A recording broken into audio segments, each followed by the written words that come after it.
اس کا سر جھکا ہوا تھا۔ سر سلیم اسے ڈانٹ رہے تھے۔ آخر کب سمجھو گے تم؟ اب تم کوئی بچے نہیں رہے، 8ویں جماعت میں پڑھ رہے ہو۔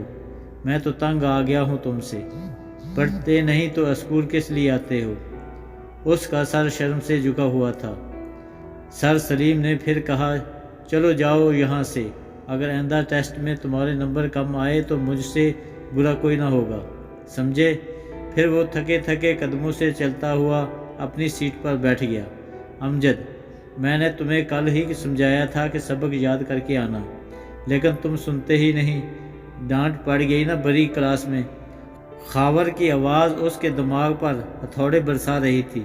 اس نے غصے سے سر اٹھا کر خاور کو دیکھا اور کہا، یہ کوئی نئی بات نہیں، ہر روز ڈانٹ کھانا میرے نصیب میں ہے۔ اس میں غلطی تمہاری ہے، کیوں سبق یاد نہیں کرتے؟ میں کوشش تو کرتا ہوں لیکن…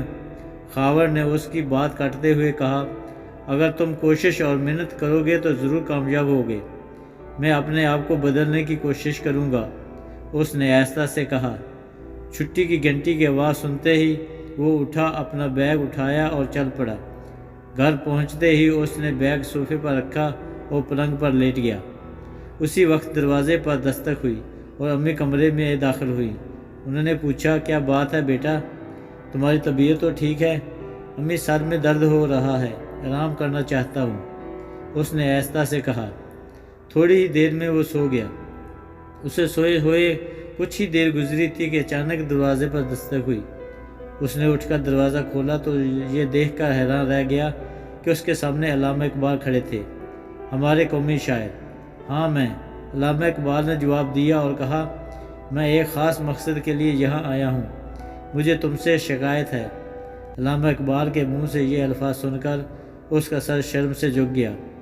مجھ سے آپ کو شکایت ہے؟ اس نے سوالیہ نظروں سے علامہ اقبال کو دیکھتے ہوئے پوچھا۔ ہاں، مجھے تم سے شکایت ہے اور میں تمہیں سمجھانے کے لیے یہاں آیا ہوں، قومی شاعر نے کہا۔ پھر مفکر پاکستان نے کہنا شروع کیا، آج تک تم نے تعلیم کی قدر نہیں کی اور اس بات کا تم کو احساس بھی نہیں کہ تم کس مقصد کے لیے اسکول جاتے ہو۔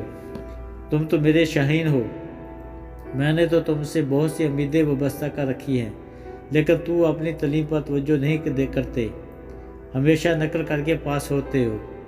تعلیم کی قدر ان سے پوچھو جو سارا دن گاڑیوں کے نیچے گھسے رہتے ہیں، جن کے ہاتھوں میں قلم کے بجائے اوزار ہیں، اور جو اسکول جانا چاہتے ہیں مگر نہیں جا سکتے۔ وہ مجبور ہو کر محنت مزدوری کرتے ہیں اور ہوٹلوں میں کام کرتے ہیں۔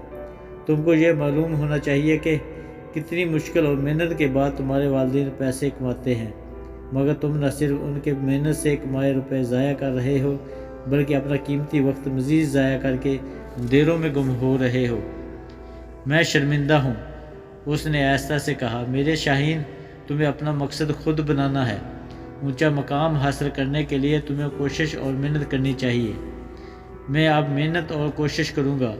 آپ نے میرے دل میں علم کی شمع روشن کی ہے، میں اسے بجھنے نہیں دوں گا، یہ میرا آپ سے وعدہ ہے۔ اس کی آواز کمرے میں گونجی۔ اچانک وہ ہڑبڑا کر اٹھ بیٹھا۔ اوہ، تو یہ سب خواب تھا، اس نے خود سے کہا۔ پھر اس نے نظریں اٹھا کر سامنے دیوار پر لگی ہوئی علامہ اقبال کی تصویر کو دیکھا اور ایک عزم کیا، اے عظیم شاعر، آج سے میں اپنی پوری توجہ علم حاصل کرنے پر دوں گا اور اونچا مقام حاصل کرنے کے لیے دن رات محنت کروں گا۔